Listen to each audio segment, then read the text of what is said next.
and we're gonna go ahead and get started. Hello, everyone. My name is Erika Estrada, and I am a four-year PhD student in the Department of Food Science and Technology. I'm also the founder and director of the MANO program. And before we get started, I want to just talk to you a little bit about what the MANO program is. But before I do that, I want to thank our panelists for being here. They are so excited to share their story with you. And I also want to thank our students for being here and making the time to listen to our stories and get inspired. You're already doing the right thing in order to continue your academic path. So the MANO program, MANO stands for Mentoring, Advising, and Networking Opportunities, and it is an initiative to try to increase diversity in graduate school by providing support and resources to undergraduate students, especially to those from underrepresented community. In MANO, every volunteer and panelist, we believe that every undergraduate, particularly those attending community college, deserve the opportunity to broaden their horizon and discover the endless possibilities that graduate education offers. We have a lot of resources in MANO. One of them is the panel sessions, which you are attending today. And they aim to provide you with a comprehensive overview of graduate school experience from the application process, as well to encourage you to pursue a graduate school. Today's panels is going to focus on trying to inspire you by hearing the stories of our panelists. So we are very excited. The recordings for the past panels, we have had 3. They are on our website, and you can scan this code and it will direct you to our website where you can just look at our videos. And then we will have new series coming up with different topics. We also have a mentor directory, which is a collection of bios of current and former graduate students who want to give back and help you get to wherever you want to end up. They can help you sharing their story with you and serve as mentors and resources for you. This directory is currently on our website now, and you can scan the code again and go into our website. We have a podcast coming up. This has been one of the resources that it's a little bit more complicated, but we are excited. Those episodes will be featuring one-on-one students, and we'll share their story, their journey, as well as a little bit about their research. Hopefully, we can inspire you to pursue graduate school. So our resources will be and are available on our website, which it was launched this past month. It's no longer April. And if you want us to talk about any topic, please contact us. If you want us to talk about a specific research, please, send us an email, and we'll be more than happy to do so. We are here for you, and we want all our resources to be helpful. So I'm going to stop sharing my screen, and I would like to introduce, I'm going to let our panelists introduce themselves. We're going to start with introductions, and then anyone on the audience can ask some questions, or I have some prepared questions to start the conversation. But Amelia, would you mind starting the introductions? Oh, yeah, sure.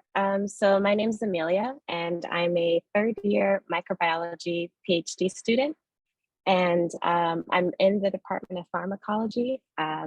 My lab studies a pathogenic fungus called Cryptococcus neoformans. And so this fungus is found pretty much everywhere in our environment, and we inhale this fungus, but for a certain group of individuals, this fungus can actually escape the lungs and reach the brain. And so we're trying to figure out how this fungus gets its way into the brain so we can stop it, but also so we can develop possible new ways to deliver drugs into the brain for other diseases. I guess I'll go next. My name is Adolfo. I am a second-year PhD student in soils and biogeochemistry in the Department of Land, Air, Water Resources. and I study how the soil in its biological, geological, and chemical makeup drive processes that lead to greenhouse gas emissions. And so I go out to the field and collect samples and do in situ measurements of trace gases that come off of the soil in response to different managements. Thank you. Sergio, or Oh, go I ahead. can go next. Yes. My name is Cassie, or Cassandra Brayfield. I'm a fourth year. Oh, we good? Okay. My Wi-Fi might be bad down here. I'm in the basement. Okay, I'm a fourth year PhD in material science and engineering. I'm working on solar cells and hopefully we'll be great. So pray for me. Thank you. Congrats. Thanks. Working on it. Congratulations. Well, I think I can go next. My name is Sergio Hidalgo. I'm a postdoc actually. I finished my PhD in 2020. So just starting the pandemic, crazy times. I study the neurobiology of how animals can tell the time of day, and also how the animals can tell the seasons. So how the animals know that their winter is coming. I always want to bring this Game of Thrones references. And I'm in the Department of Entomology. And basically I've been working through the life after the PhD, which is a really interesting experience that I hope I can share. I can go next. I'm Shilpa. I'm a fourth year PhD student.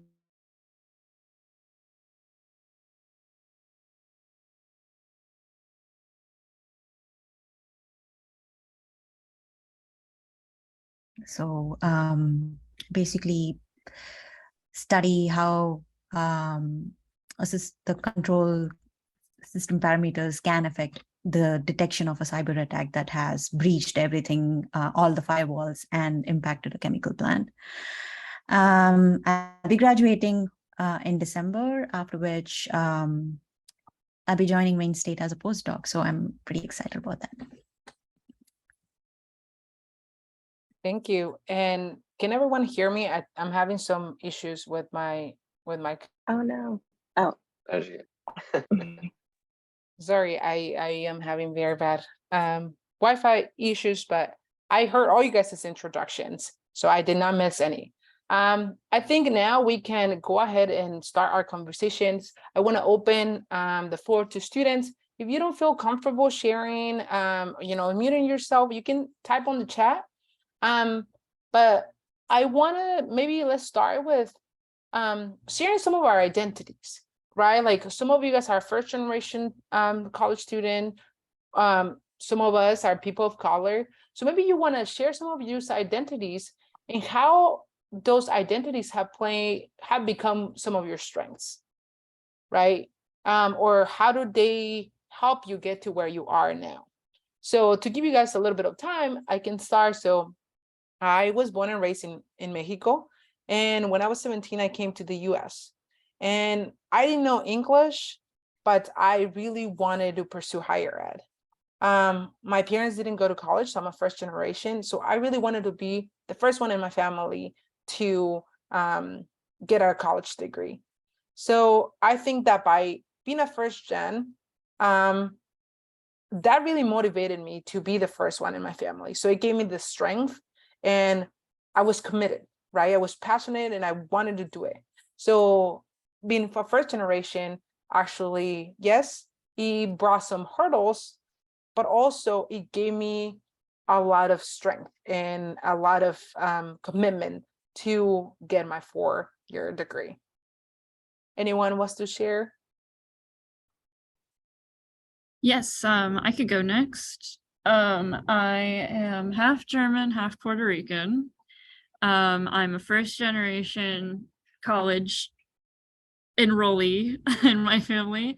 And yeah, and a female, and I'm bisexual. And I think for me, my identities were never like necessarily something I saw as a strength, but what I have found recently is that having these identities then can help me talk to younger people, talk to mentees, and get kind of be more relatable to their situation, and kind of be coming from a place where I've been there and I can help. And it almost kind of follows with this idea of like, send the elevator back down.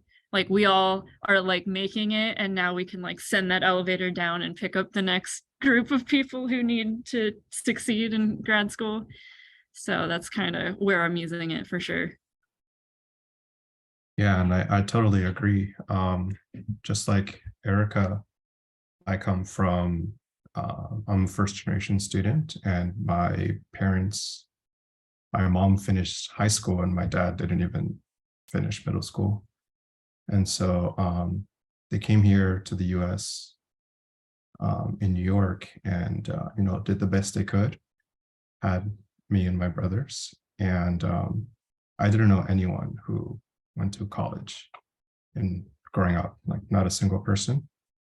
But there was one person who helped me out in starting in middle school, who encouraged me and told me to try to excel in academics and just find my passion and transform it into something that could be beneficial. And so I really do think that lending a hand to others can be life-changing, and just the same as how I was helped out back in the day. I hope that we can be a resource as well to you guys. Awesome. Anyone else wants to share? Yeah, I'll go. So I am half Jamaican and half African American, and I'm also a first generation college student. And like Erica and Cassie and Adolfo, that really did push me to like do my best because I was trying to break barriers for my family. And I think for the longest, I saw it as a hindrance. But then now in graduate school, I'm seeing just how much it does help me and how much I'm able to look at things with a new perspective. And I hopefully you guys can also agree with that, because there's a certain openness that you have, right? You don't know what you don't know. So I'm pretty open to hearing about any field, any topic of interest, because I have no example to really follow.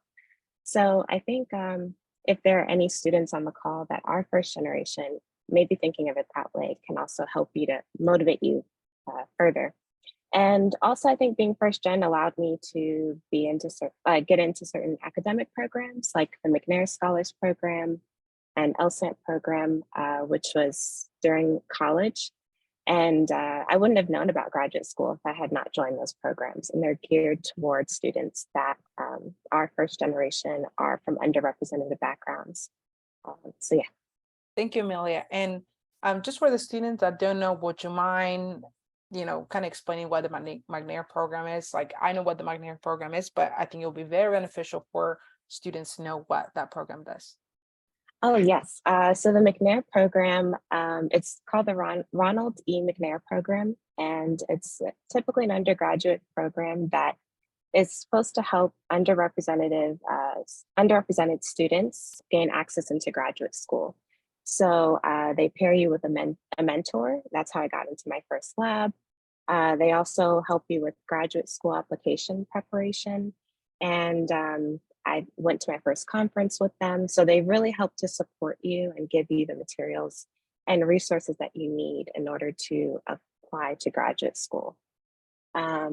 And so, yeah, before joining that program, I didn't even know graduate school is a thing. I thought if you like science, you become a doctor, and that was it.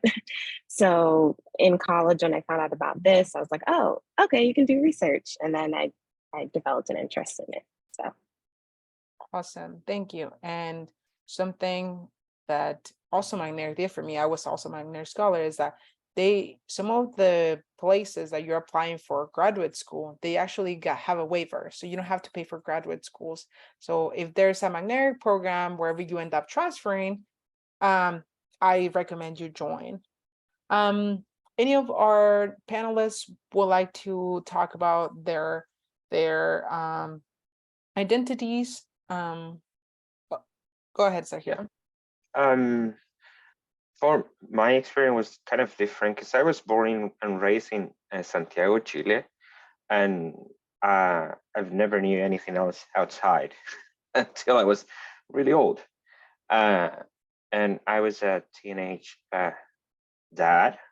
I was blessed with a really beautiful kid when I was 15.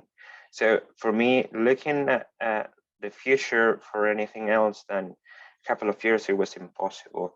But what Adolfo said, it resonates with me a lot, is that the support that other people give is fundamental. And that is why actually I like to do this kind of things and go back and kind of help people.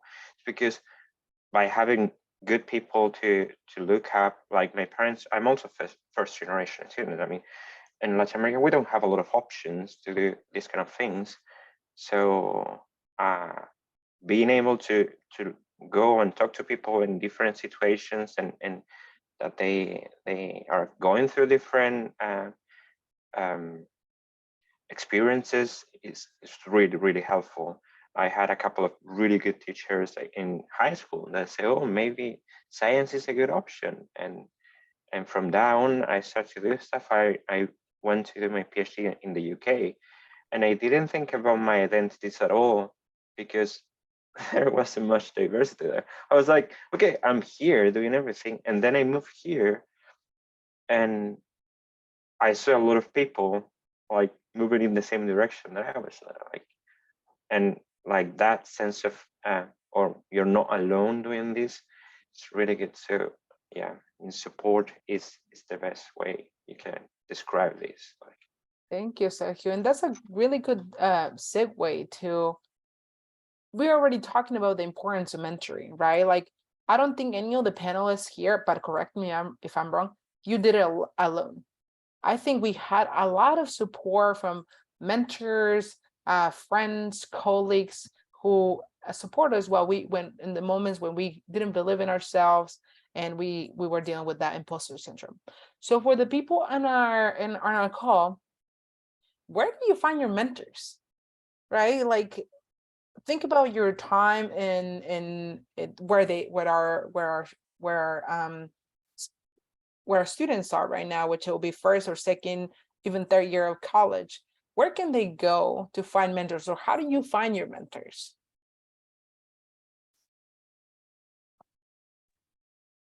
For me, I had a very so I went to community college, and I had a very influential mentor there, and it was kind of simple but a little scary, where after the first day of class, I just went to her and asked, hey, I really want to do something in environmental science.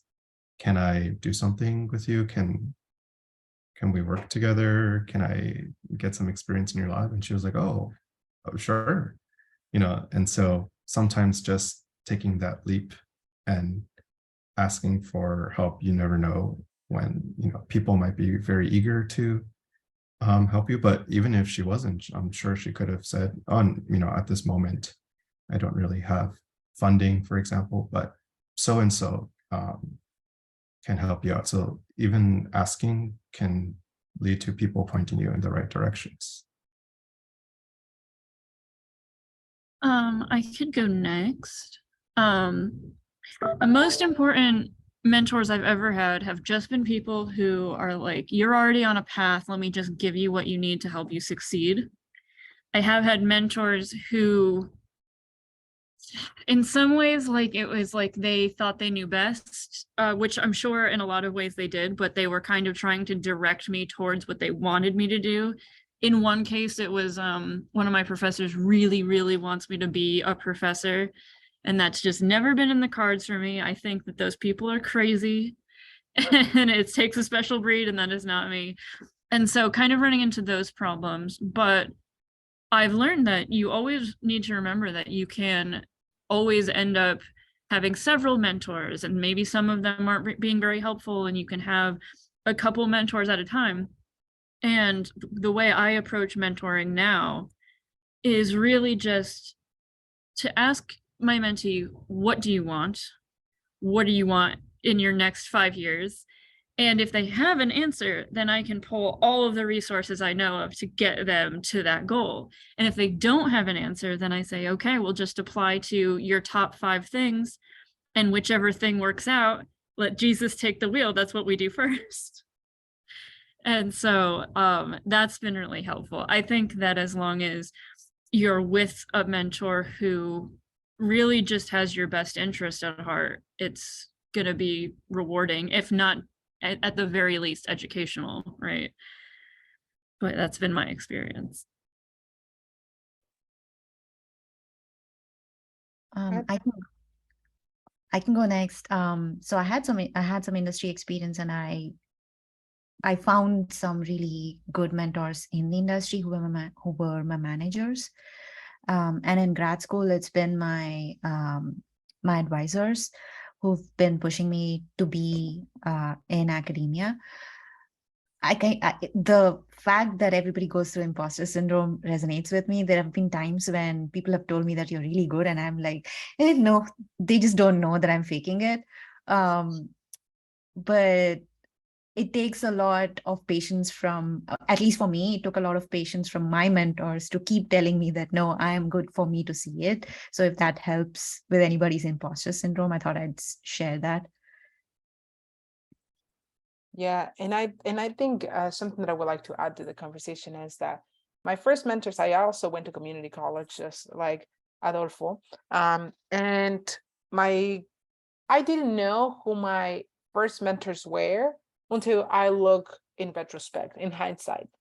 A lot of the times you have a professor who you really like talking to, and that will develop into a mentoring relationship. You don't have to go and ask someone, hey, can you mentor me? I think it will be the nature of the relationship that you build with someone. And like someone said here, they can be, I think Casey said, you can have different types of mentors. You don't have to have one mentor. One person can help you get a job.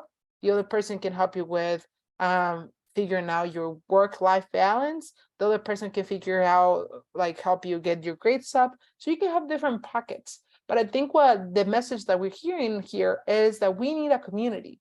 We need people who are going to support us and who have our best interest in mind, so that they can help us get to where we want to be. And that's okay. If you don't know what you want to be now or where you want to end up, that's okay. A lot of us, or many of us in this panel, are still trying to figure out what we want to be, and what, so it's okay. Just take one step at a time and just do the best you can. Start joining clubs at your community college, take leadership positions so that people see you, and you will build those connections. A lot of the places that I'm going to mention is go to the Mano directory, right? Like there are at least 35 graduate students in different areas who are willing to share with you their path and to help you achieve your academic goals. So use that resource. And if message someone, and if that doesn't work, it doesn't feel like a right fit, just message someone else. It's okay not to commit to someone just as your mentor, because you can have many. So I think now we can, students, please, again, this is for you. So if you have a question, just drop it in the chat or unmute yourself. So how did you guys end up in graduate school? I know some of you guys never thought you will go to grad school or even finish a 4-year degree. So serendipity is the thing, but I'm sure you work very hard for it. Was there a specific moment when you realized you wanted to go further? And if there wasn't a specific moment, then what were the steps that brought you here? Yeah, I can take that one. Also, just to add to the previous conversation, I think it takes a lot of courage to reach out to people as well.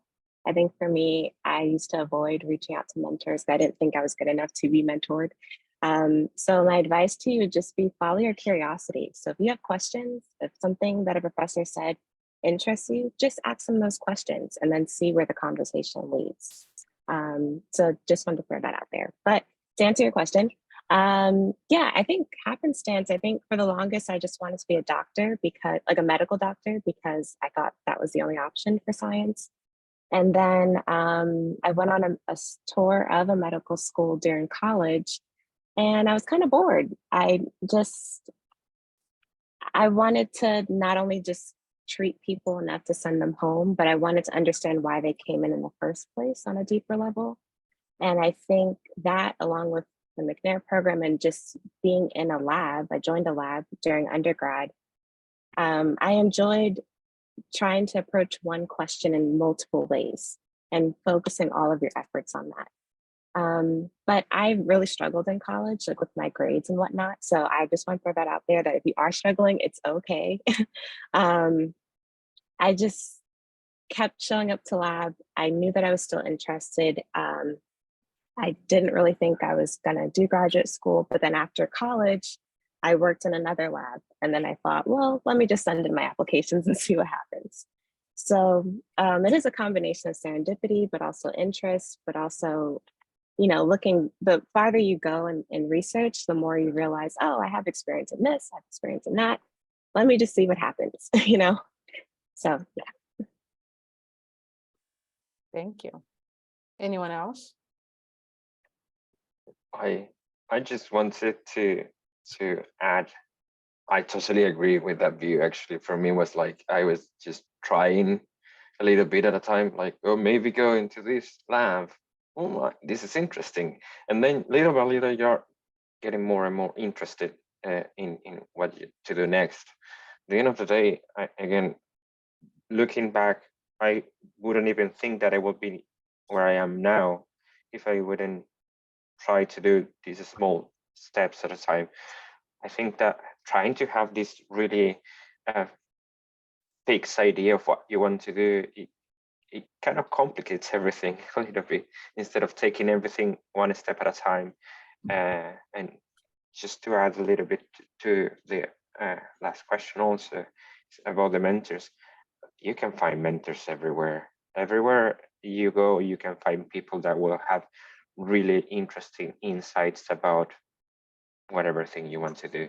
So I think that sometimes it's scary, but to talk to different people is the best option to find out which direction they can lead you.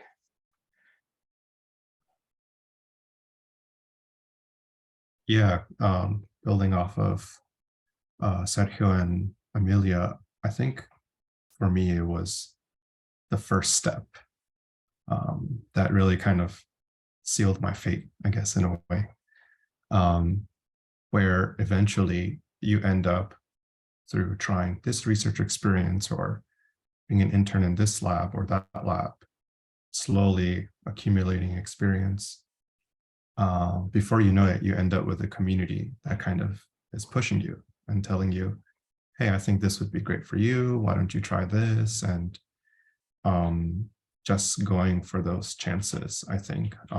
And there are lots of opportunities out there. It's what eventually drove me to pursue graduate school. And something that's a little bit more concrete, there are several REUs that as an undergraduate you can pursue, which they stand for research experiences for undergraduates, and sometimes they're all paid. You don't even have to worry about money. They will give you a stipend enough to live on campus at whatever university you end up. And a lot of them are for beginners, just accruing basic laboratory skills and learning, the very basic methods of whatever field you are interested in. And yeah, you can Google several RUs, and you don't need to be restricted to just California. Sometimes you can go, kind of outside your comfort zone, go elsewhere.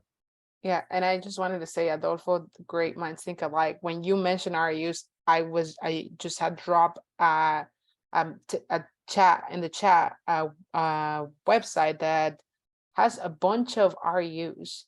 I think over 1,000, and that's where I found my first research experience. And I was at a community college, like a lot of our students here.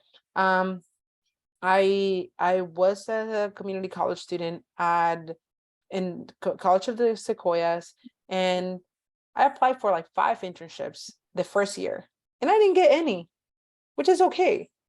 The next year, I knew what they were looking for and how I talked to more mentors. I refined my application. And the next year, I applied for 5 and I got 3.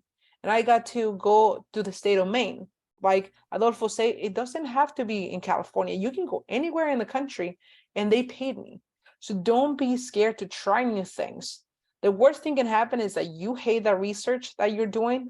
It's only for 10 weeks most of the time. But then you come back and you can come back with thousands of dollars in your pocket, right? So I think you have nothing to lose. I think you should go out and experience the world. A lot of the times it's scary, but we only grow where we feel uncomfortable. So on that note, what do you think our students can do now to kind of either figure out what path they want to take, or to get ready to be successful as an undergrad and in grad school? Anyone has a couple of tips that they can share with our students? I'll start with a big one, which is never give up. I am a scientist and engineer who has been horrible at math my whole life. I had to take calculus and calc 2 3 times each. I always had a tutor in every single grade all the way up until basically last year, just because it's like I have like mathlexia. And so I could have given up the 3rd time I took calculus 1. But I knew that I loved science and I wanted to stick with it. And I think that never give up idea also spans if it's difficult to speak up because you're a female or you're underrepresented and you're in like the academia or you're in industry setting. Never give up. Find your voice and use it to speak up, because you have the value to offer the situation, which is something that I think I had to learn, just to never forget that what you think is valuable and to just say it when it comes, because at the end of the day, you're going to regret not fighting for it. I can go next. One of the things I didn't share is that I grew up in India, and traditionally I was expected to be a medical doctor because I'm a woman, and everybody in my family was a medical doctor. I'm the first engineer in my family. So I had to kind of figure out that I wanted to be an engineer and what it took to be a successful engineer. I didn't know what I was getting into. I was good at math, I was good at physics, but I had no idea what being an engineer was, and nobody in my family could help me. It's just that I had the good luck of finding good mentors in undergrad and good teachers. And then I went on to the industry because I wasn't sure that I wanted to come to grad school immediately. Again, because I didn't have good guidance. I had to sort of figure it out on my own. I had good mentors in the industry. I had the good fortune to do that, to have that. And then as I progressed in my career, I realized that I wanted to keep learning. I wanted to keep finding out new things. And that's what led me to grad school.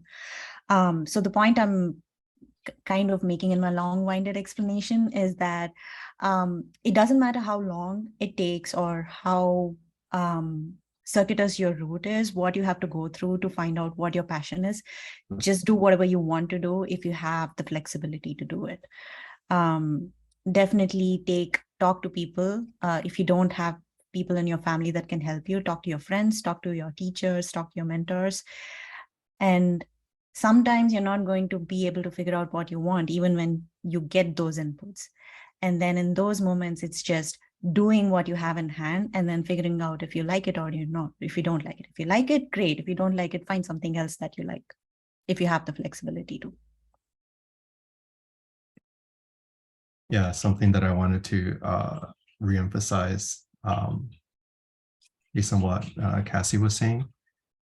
No one, or at least me, I wasn't born a scientist. You don't just come out and how to do calculus and derivatives and physics and all that. I also struggled with math, even though I liked science. And I had to repeat physics 3 times until I finally got it. But I think that it's important not to give up and just to keep trying. And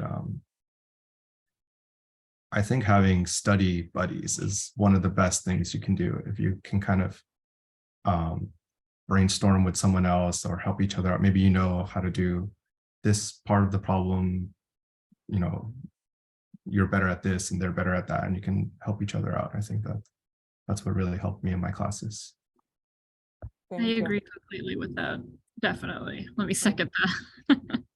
And I think we can, the message I'm hearing from the panelists to our students is, don't give up, look for resources and try new things, right? That's the themes that I'm listening, that all of you guys are bringing up. And I think that you guys are just spot on, because no one was born, a scientist. And I think that's a misconception that I actually want to talk about.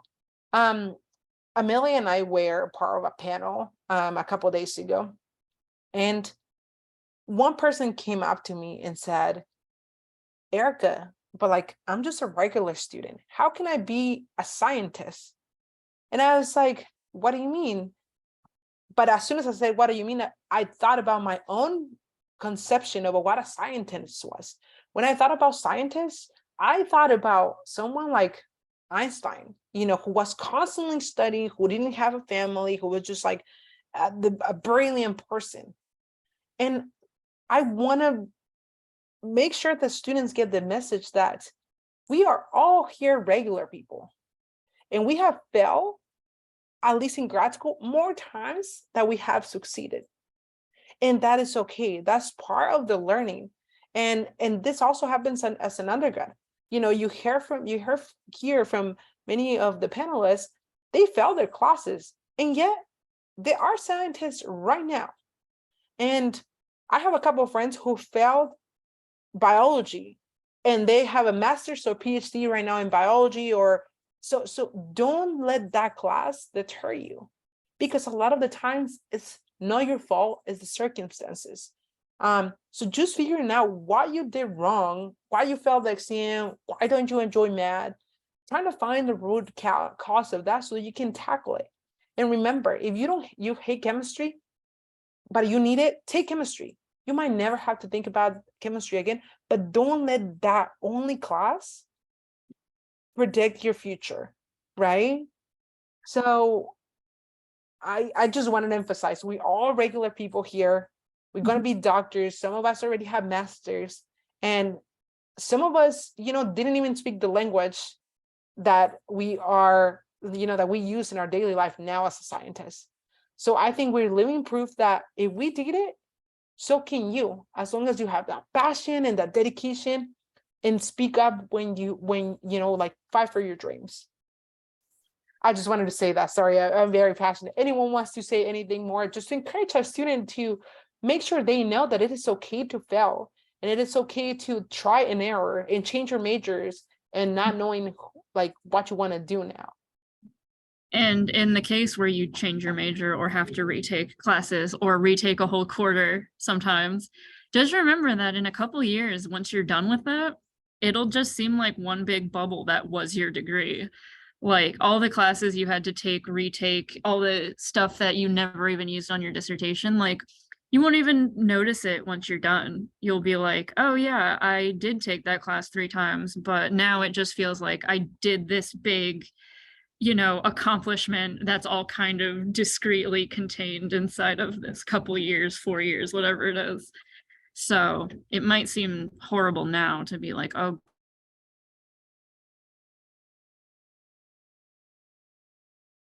I think some of us are with having, it. yeah, we lost you for a little bit, but I think we got most of what All the your important idea. stuff. Yes, yeah, all the important stuff. Students, again, do you have any questions that you want to ask us? We have a few, like 20 more minutes, but we have other topics that we can talk about, but I want to make sure we address any questions that you have, and just drop them in the chat and I will read them out loud. But I want to ask our panelists, why did you end up in graduate school? Why not just go to, you know, get a bachelor's and go to work? Why did you need a PhD or a master's to get to where you where you want to be? And what is that? What is where you want to be, if you have an idea? So go ahead, anyone. Yes, all right, sounds good. I can take this because I was clueless after my undergrad. I did go to the industry. I worked for a company. So I'm a chemical engineer, so I design chemical plants for them. And after 3 years, I just felt like I was doing the same thing over and over again. I wasn't learning anything new. And I'm somebody who likes learning, as I found out through my industry career. So I came back to get a master's, and I did want to get a PhD, but then I had some family issues that prevented me from getting a PhD. So I had to stop for the master's. I went back to the industry and I had the same issue where after 3 years, I felt like this is literally not what I want to do in my life. Getting the master's did help because it helped me figure out what I wanted to work on during my PhD. And then I got my master's at Davis. So I came back to Davis and I worked with my master's advisor, to start this project from ground up, basically detection of cyber attacks. I think most of it depends on what field you are in and what your interests are as a person. If you are in engineering, is design of something, be it a car, be it a plant, is that something you want to do day in and day out, knowing that after 3 years, you're going to have some level of repetition or you're going to be a manager? Is that something you want for your life? If that is, then yes, you should go to the industry. If that's not your passion, if you're somebody who likes learning, if you're somebody who likes to teach people, then industry is probably not the right place for you, because you're not going to keep learning or have that many opportunities to teach people. It just depends on what your field is and what your interests are, from my experience. I'm gonna piggyback off of what she's saying, because I also was in industry before starting grad school. And so for me, I think ultimately the factor that pushed me over that edge into deciding to apply and deciding to go work on a PhD was because I was at places like Corning Inc., Corning Glass, and Intel. And the people who I was working with, who I thought had the coolest jobs, had PhDs. The kind of people who were like, I'm working on inventing a new adhesive for this, or I'm working on troubleshooting this full design and I'm completely in charge of it. And I was like, well, that's incredible. I want creative license, right? And so you got to get credentials. And so that's why I'm getting the PhD. And I run into people who are working on postdocs and want to work in national labs. And I'm like, I'll go back to industry where I know we have a budget to work with. So, and just wanted to say, a postdoc is a postdoctoral scholar.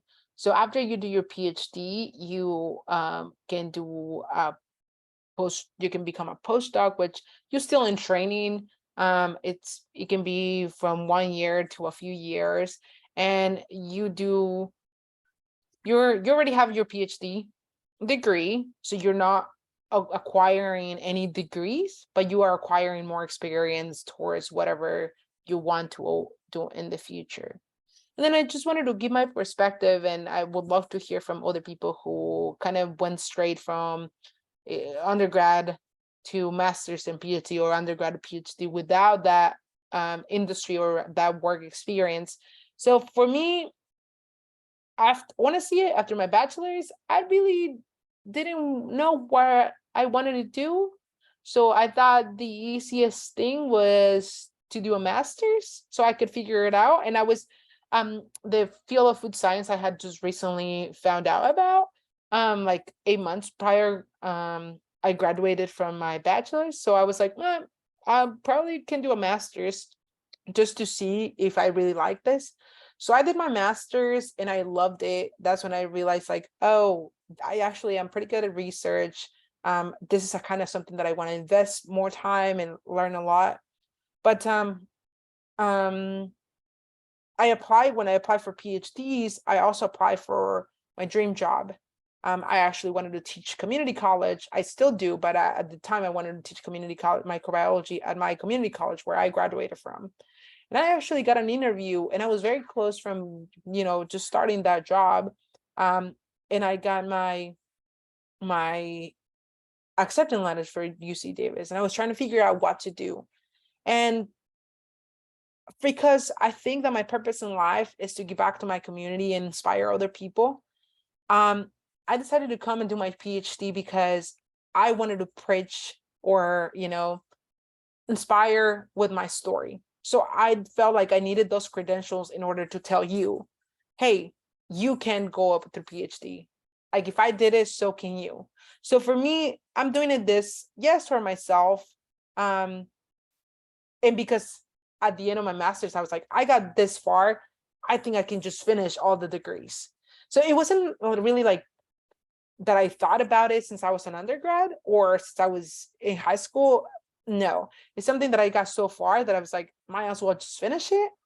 And the other part was like, because this credentials will allow me to actually show students like me that they can pursue whatever their academic dream is.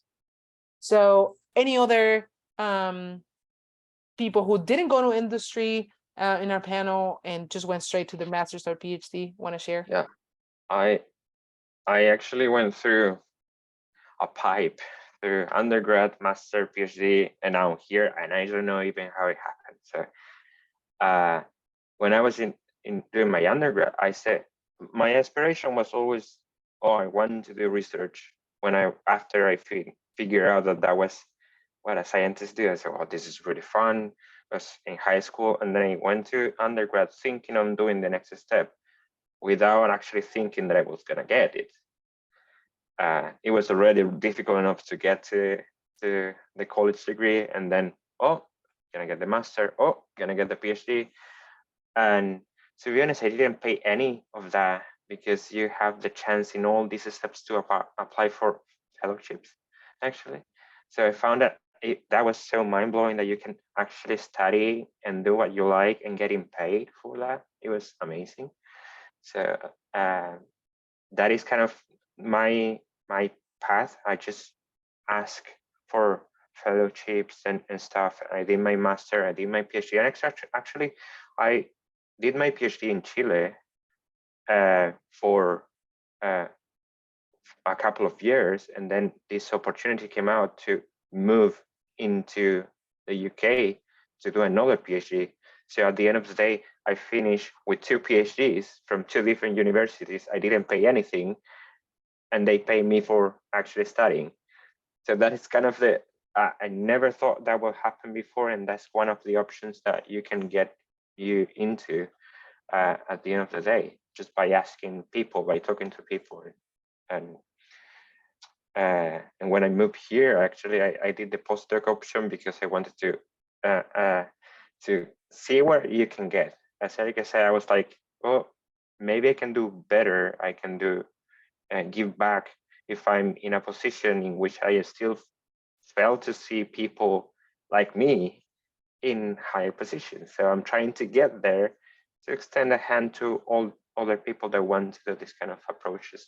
But yeah, for me was like luck / working hard to kind of go from undergrad to master to PhD, and now postdoc, and just by asking people and talking to people, I think is one of the key things. Yeah. Thank you. Go Yeah. ahead, Adolfo. So going back, so the question was, why graduate school? So for me, it's mostly about trying to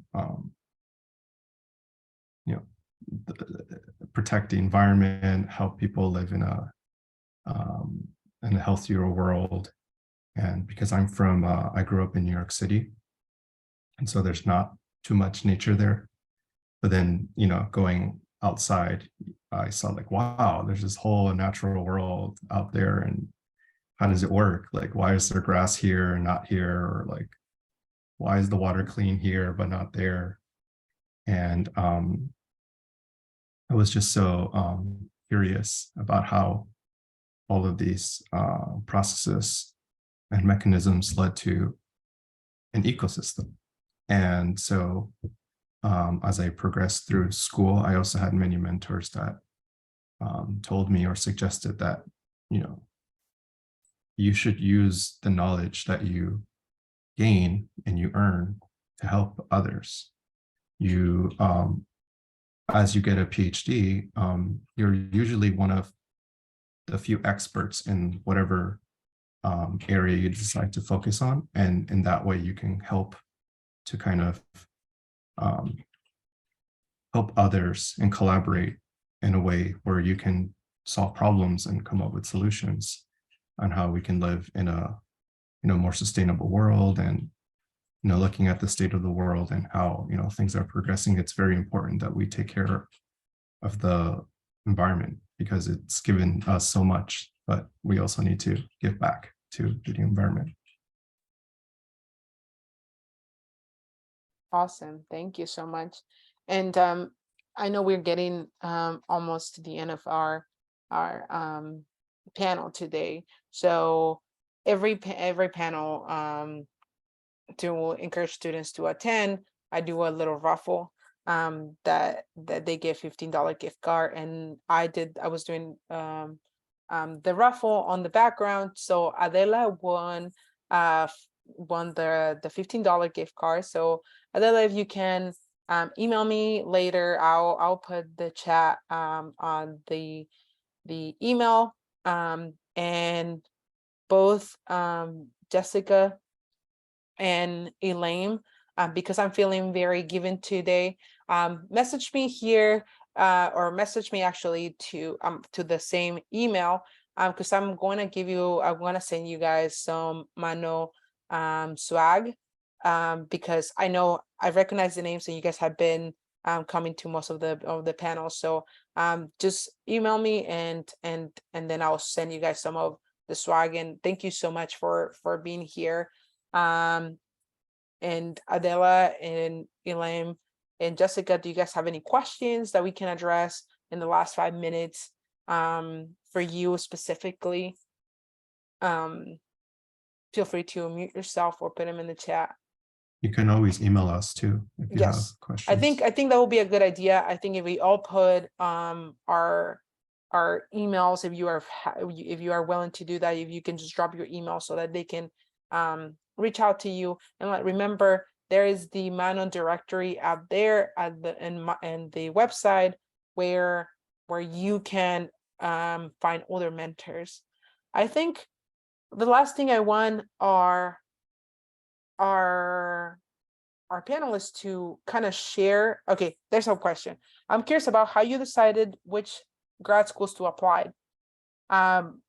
Yes, don't worry about the time. We'll address your question. So anyone want to share what schools, how do you decide what school to apply? And maybe give a little bit on a brief overview of like graduate applications. At first I applied everywhere, And I was like, whatever lets me in is what I'll choose from. I literally applied for 28 different grad programs between graduating my undergrad and now. At the end of the day, though, I picked 4 schools within a 50-mile radius of the Bay because I was with my boyfriend who was working there.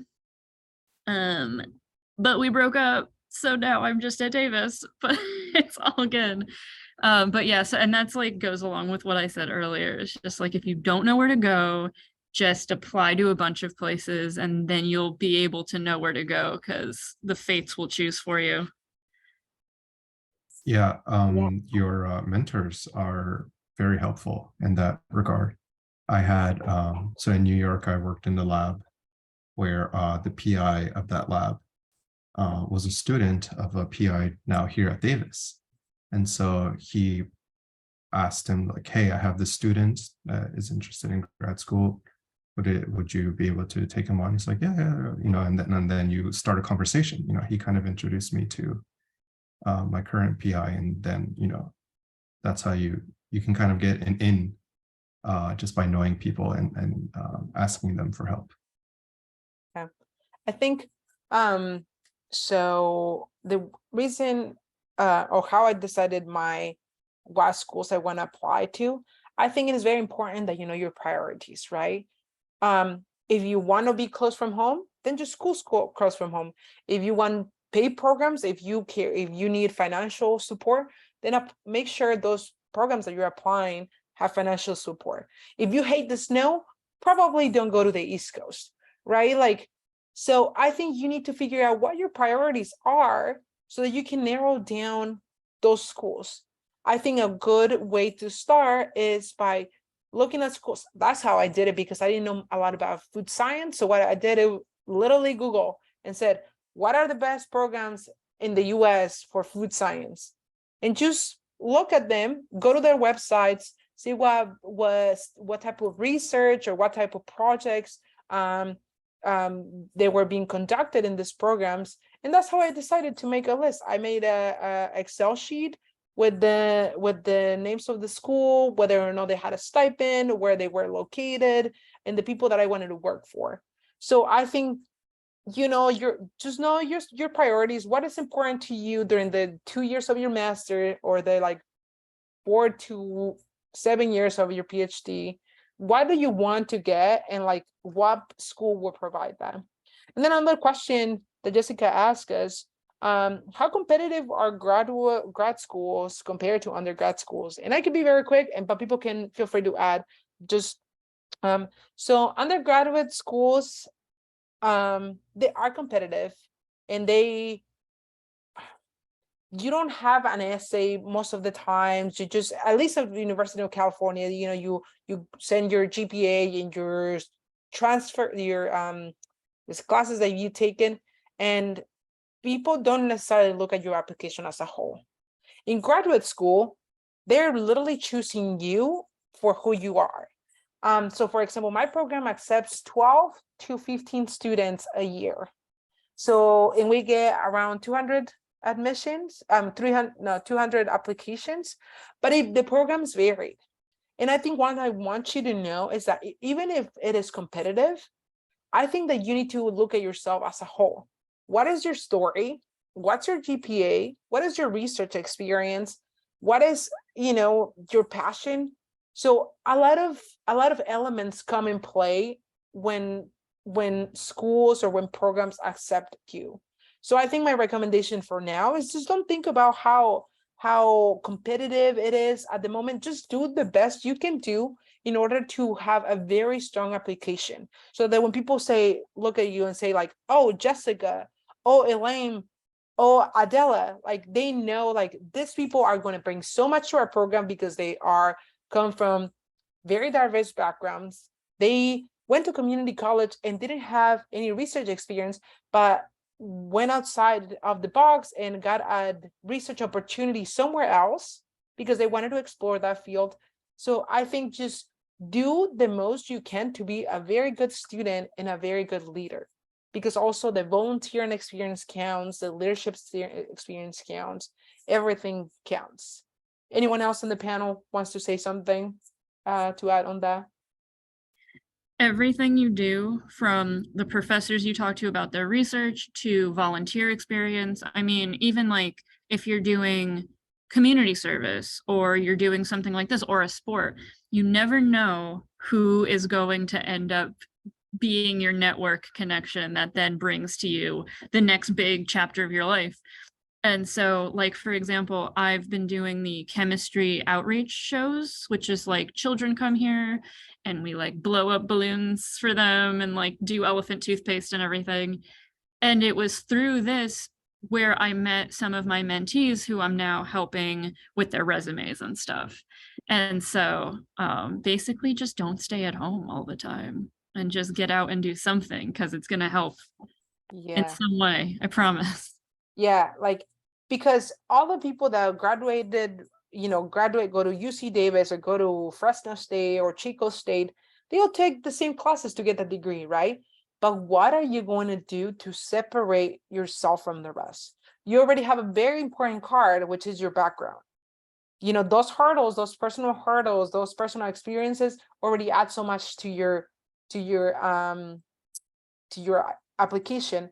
But what are those academic credentials or leadership experiences or volunteering experiences that are going to add to your application? I think right now, like I said at the beginning, you all three are already doing what you need to do to get ready. Just by attending this panel, and the people who are going to listen to this panel in the future or this recording, you already are doing more than the rest, because you're getting ready, you're listening to perspective, you're looking for mentors.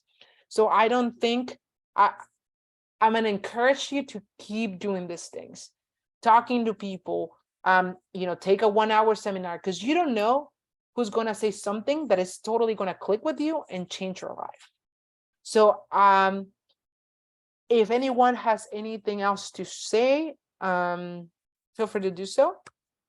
Okay, really quickly. One, if you want to figure out what you want to do in science, something my PI had us do is go to sciencedaily.com. They have a bunch of random articles and just click on whatever interests you. That way you can kind of get an idea of what kind of research is being done.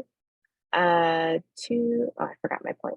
Anyway, what I wanted to get to was, when it comes to applying to undergrad, graduate schools, or anything really, apply anyway. It doesn't matter what you think. I guess what I'm trying to get at is, don't try to do the admissions job for them. So when I say that, I mean, if you're in a class and you're like, I have no idea how I got here, I don't belong here, kind of try to change your perspective to, well, they let me in, so I mean, that's on them. If they made a mistake, I'm going to try my best. And I think in a way, you kind of have to get comfortable with not feeling good enough until you can really work on that, because there are faculty members that I say that still struggle with imposter syndrome. So I just wanted to throw that out there, and that's all. I just want to add a little bit, a little comment there. I think that something that is really important is to avoid comparing yourself to anyone along the way. So you would tend to do this in all the steps of the way. Don't compare yourself to anyone. Everyone comes with a different background, experiences, and whatever. And that's one thing. And the other thing is, I've been part of the admission committee of several PhD programs, and when you review an application, you don't usually. One big important part is obviously the research experience is there, that the leadership is there, and everything else. But the other thing that is important is the actual drive of the student to learn and to want to be proactive and to do things. A lot of the times, actually, we arrive with the resume or one student that has amazing research opportunities, and then when we go to the interview, they are like, yeah, well, I don't know, I am trying to, and they are not determining, oh, this is amazing, I really want to do the PhD program, understand what is everything about and this PhD program. And I think it all boils down to try to do your best, as Annika was saying. Yeah, so always we trying to just get the message across is that you have an amazing story, and you need to figure out what makes you you, and what makes, and how do you're gonna set yourself apart from the rest. um yeah, do not compare yourself with others. Don't give up, and reach out for mentors and resources that are going to help you get to where you want to be. And like I said, you're already doing some of the job, and we wish you nothing but the best. And you can reach out to us if you need anything, if we didn't answer a question, or if tomorrow you think about a question, and just feel free to email us, whether it is to the Mano program or me or any of the panelists here. Thank you so much for being here. I hope this information that we have for you was helpful, and we really hope that you are able to accomplish your academic dreams, whether it is going to graduate school or finishing your bachelor's and going to industry. No, graduate school is not for everyone, and that's okay. But I just want to we want you to know that that's an option, and that you can do it. For any aspect of the, sorry, I'm reading a question, and last question, because I want to be respectful of everyone's time. For any aspect of an application, ask yourself, oh, okay, no, that wasn't a question. That was, sorry, that, yes. So, yeah, just, I mean, I was echoing what I was saying. And thank you all so much for coming. Thank you to our panelists for sharing your perspectives. And I really hope that you all got a little bit inspired and learn a little bit something new today, because this is all what we're trying to do. We just want you to know that graduate school is a possibility, and that you also can be a scientist. So all of this panelists that you see here, this can be you guys. So anyway, I hope you have a beautiful day, and please, students, email me so that I can get your prices to you. All right. Thank you so much, everyone. I'll see ya.